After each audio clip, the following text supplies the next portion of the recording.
નમસ્કાર દર્શક મિત્રો, આપ જોઈ રહ્યા છો મુંબઈ તરંગ ન્યૂઝ. હું છું એન્કર અર્પિતા પટેલ. હવે જોઈએ અગત્યના સમાચાર. વરાછા વિસ્તારમાં ₹76,000ના દાગીના ચોરી મામલો. પાડોશી મહિલા દ્વારા દાગીના ચોરી કરવામાં આવ્યા હતા. પાડોશી મહિલાએ સાયન્સ ફેકલ્ટીમાં અભ્યાસ કરતા પુત્રની 1 લાખની ફી ભરવા માટે ચોરી કરી હતી. પોલીસની તપાસમાં પાડોશી મહિલાની સંડોવણી ખુલતા ધરપકડ કરાઈ. વરાછા વિસ્તારમાં રહેતા 58 વર્ષીય રત્ન કલાકાર ગત 23મી ફેબ્રુઆરીએ અમદાવાદમાં ગયા હતા. 27મી ફેબ્રુઆરીએ પરત ફરેલા આ રત્ન કલાકારમાં ફ્લેટમાંથી રોકડા અને સોનાની ચેનની ચોરી થઈ હતી.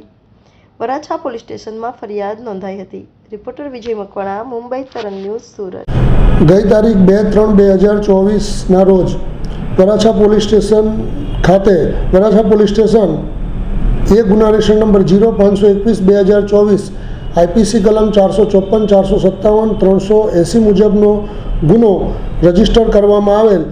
આ ગુનાની વિગત એવી છે કે આ કામના ફરિયાદીના પત્ની અને તેઓની પડોશમાં રહેતા પ્રીતિબેન શૈલેષભાઈ વાવડિયાનાઓ, જેઓએ આ ચોરીને અંજામ આપેલા, તેઓ એકબીજાના મિત્ર થતા હોય અને પડોશી થતા હોય, તેઓની ઘણી બધી મેટરો ને વાતચીતો એકબીજા સાથે રોજે રોજ શેર કરતા હોય અને આ કામના આરોપી પ્રીતિબેન નાઓને પોતાના દીકરો સાયન્સ ફેકલ્ટીમાં અભ્યાસ કરતો હોય, તેની ફી પેટે પૈસાની જરૂર હોય.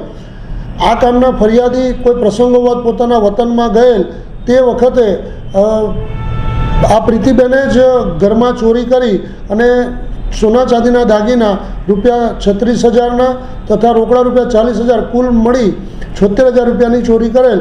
જે અનુસંધાને વરાછા પોલીસ સ્ટેશનમાં ગુનો દાખલ થયેલ અને વરાછા પોલીસ સ્ટેશનના પીઆઈ શ્રી એન ગાબાણી તથા તેઓના સર્વેલન્સ સ્ટાફના પોલીસ માણસોએ પોતાના હ્યુમન સોર્સથી આ ગુનો ડિટેક્ટ કરેલ છે અને ગુનાના કામે આરોપી બાઈ પ્રીતિબેન શૈલેષભાઈ વાવડિયાઓની ધરપકડ કરેલ છે અને હાલ આ ગુનાની તપાસ ચાલુ છે અને આ ગુનાના કામે તમામ મુદ્દામાલ રિકવર કરવામાં આવેલ છે.